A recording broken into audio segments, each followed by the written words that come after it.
seperti Jepara, sedangkan ibunya anak kiai. Bayangkan, jadi RA Kartini itu seorang bangsawan, namun dia dipingit gitu ya. Nah, beda dengan anak-anak remaja sekarang. Siapa yang dipingit? Oh, kalau kita bicara anak gadis sekarang jam 12 malam kita bisa ketemu ya. Bahkan jam 1 malam jadi gak ada yang dipingit. Jadi sangat kuat tradisi Jawanya dan cenderung feodal. Jadi tidak boleh keluar rumah dan tidak boleh melanjutkan pendidikan tinggi. Nah, nanti saya bacakan surat-suratnya supaya ada relevansinya dengan kondisi kita sekarang, sehingga kita bisa nanti lebih memahami ya situasi dan kondisinya. Bisa di next saja. Jadi ketika RA Kartini dipingit, itu bukan buka TikTok atau diam hanya merenungkan nasib, tetapi beliau buat surat yang ditujukan kepada sahabat-sahabat penanya di Belanda. Jadi belum pernah ketemu dengan yang namanya Estella Zehandalan. Nah, part pertama saya bacakan potongannya supaya ada gambaran ya seperti apa. Kami anak-anak perempuan yang masih terantai pada adat istiadat lama hanya boleh memanfaatkan sedikit saja dari kemajuan di bidang pendidikan itu. Ketahuilah adat negeri kami melarang keras gadis-gadis keluar rumah, dan satu-satunya lembaga pendidikan yang ada di kota kecil kami hanyalah sekolah rendahan biasa untuk orang-orang Eropa. Pada umur 12 tahun saya harus tinggal di rumah. Saya harus masuk kota, saya dikurung di dalam rumah, sama sekali terasing dari dunia luar. Saya tidak boleh keluar lagi selama belum berada di sisi seorang suami, seorang laki-laki asing sama sekali yang dipilih orang tua tanpa setahu kami. Ya, jadi boleh keluarnya kapan? Kalau sudah dilamar, gitu ya. Jadi sangat berkebalikan dengan kondisi sekarang. Next. Kamu pasti membayangkan bilik penjara atau semacam itu. Tidak, Stella. Penjara saya adalah rumah besar dengan halaman luas di sekelilingnya, tapi dilingkari dinding tinggi yang menurut saya. Walaupun luas rumah dan halaman kami, namun bila kami harus selalu tinggal di situ, akhirnya sesak juga rasanya. Teringat oleh saya karena putus asa yang tak terkira, berulang kali saya menghempaskan badan pada pintu yang selalu tertutup dan pada dinding batu yang dingin itu. Ke arah manapun saya pergi, akhirnya saya sampai pada dinding batu dan pintu terkunci. Seperti itu kondisinya. Lanjut. Untuk sekedar memberikan gambaran kepada kamu betapa rumitnya etika kami, saya akan ceritakan sedikit. Kalau anak perempuan berjalan, maka dia harus melakukan dengan pelan-pelan, dengan langkah pendek-pendek, sopan, aduh seperti situ. Mungkin pernah nonton ya kalau film terkait Jawa kuno tradisinya, jadi jalannya nggak boleh cepat-cepat. Kalau berjalan agak cepat maka akan dikatai seperti kuda berlari. Saya sendiri disebut kuda kore, kuda liar, karena saya jarang berjalan pelan, melainkan selalu pecicilan.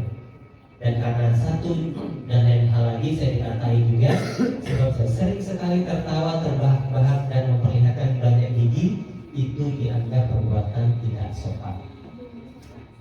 Jadi ya, sudah ada gambaran. Lanjut lagi. Nah, ternyata bukan hanya membahas terkait beliau dipingit terkait pendidikan, tapi juga nyenggol-nyenggol agama ini. Nah, menariknya, akan agama Islam, Stella tidak boleh menceritakan. Agama Islam melarang umatnya mempercakapkannya dengan umat agama lain. Lagi pula sebenarnya agama Islam hanya karena nenek moyangku beragama Islam. Manakah boleh aku cinta akan agamaku kalau aku tidak kenal? Tiada boleh aku mengenalnya. Quran terlalu suci, tidak boleh diterjemahkan ke dalam bahasa manapun juga. Di sini tidak ada orang yang tahu bahasa Arab. Orang diajar di sini membaca Quran, tetapi yang dibacanya tiada yang mengerti. Pikiranku, pengajian gila semacam apa itu? Orang diajar di sini membaca, tapi tidak diajarkan makna yang dibaca. Sama sekali engkau mengajar, sama saja engkau mengajar aku membaca kitab bahasa Inggris, aku harus hafal semuanya. Sedang kan tiada sepatah kata pun jua yang kau terangkan artinya kepadaku. Sekalipun tiada jadi orang saleh, kan bolehkah juga orang jadi orang baik, bukan Stella, dan baik hati itu yang terutama. Ya, sekarang yang sudah ditinggalkan juga bicara kitab suci. Hari ini yang sekedar dibaca-baca saja, tapi tidak digali kebenarannya. Dan juga itu sudah disematkan secara tradisi bahwa yang bisa baca kitab suci itu hanya para ustaz, para kiai. Padahal Al-Quran tidak mengatakan begitu. Al-Quran mengatakan bahwa Al-Quran itu sebagai mudalil nasnya, bukan mudalil ustaz, bukan mudalil kiai, tapi petunjuk bagi manusia. Dan tentunya yang mau masuk surga itu kan bukan hanya para pemuka agama, seharusnya kita semua. Nah, oleh karenanya kami di Berani Mikir juga tidak melepaskan diri dari kebenaran yang ada di kitab suci dan realitas kehidupan. Nah, sehingga apa yang dibacakan itu tidak sifatnya hanya melangit, ya, tapi dia membumi. Karena bagi kami hidup yang sejati adalah ketika pikiran, kata, dan perbuatan berjalan selaras, habis gelap terbitlah terang. Ya, jadi itu yang mahal, bagaimana pikir, kata, dan perbuatan kita selaras, jangan sampai kita ngomong A, perbuatannya Z, itu yang berbeda ya. Nah, itu mahalnya. Nah, itu yang kami upayakan. Oke, lanjut. Ya, saya sepakat. Kita sebenarnya masih dalam kondisi gelap secara nilai, masih terpenjara oleh tradisi. Kalau yang akak ini tadi tradisi dipingin dan terkait pendidikan, kita nggak sadar ternyata masih ada tradisi-tradisi yang juga memenjarakan kita. Coba Nes. Nah, nanti berdasarkan perspektif kitab suci dan realitas kehidupan nanti. Jadi bukan kata saya gitu ya. Nah, lanjut. Next. Nah, di zaman modern ini masih ada tradisi yang mengerjilkan intelektualitas dan moralitas. Mungkin ini menjadi kesadaran kita semua. Nah, di zaman batu nih kalau kita bicara ya. Apa itu yang masih tradisi yang mengerjilkan intelektualitas dan moralitas? Dimanipulasi oleh hasrat keinginan manusia. Siapa yang di sini tidak punya hasrat? Siapa yang tidak punya keinginan?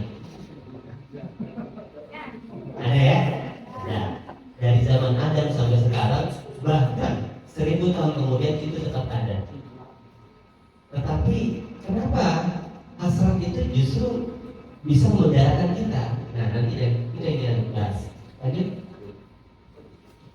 Oke, kalau kita bicara hasrat dalam konteks pendidikan dan psikologi, hasrat adalah mesin penggerak eksistensi manusia, mesin dorongnya. Jadi kalau ibarat motor itu ya mesin dorongnya atau gasnya gitu ya. Jadi ada orang yang berambisi itu karena gasnya kencang gitu. Ada yang pasif karena ya nggak digas gitu. Ada yang sedang-sedang saja, tergantung tarikan gasnya. Nah, kalau terlalu pelan ada konsekuensinya, terlalu kencang juga ada konsekuensinya. Nah, yang bagus itu kan di tengah-tengah. Nanti kita cross check. Sebenarnya kita ini bicara hasrat keinginan kita itu yang slow atau yang model kencang gitu. Kita cek lagi. Nah, ini akan mempengaruhi. Oke, bicara karakter dan sifat daripada hasrat itu dia seperti bahan bakar dan sifatnya merembet. Artinya kalau sudah dapat 1 mau 2, mau 3 dan seterusnya. Artinya bicara keinginan tidak ada batasannya. Ya, nggak ada. Saya jamin itu. Lanjut. Nah, macam-macam hasrat. Ada hasrat persetujuan, hasrat unggul, hasrat ketamatan, keserakahan, hasrat berkuasa, hasrat berkelompok, hasrat pengetahuan, hasrat kekayaan, dan lain-lain. Nanti saya bahas cuma 3 saja. Kalau yang nanti yang lain kita bisa lanjut diskusi, nanti ada kontak personnya ya.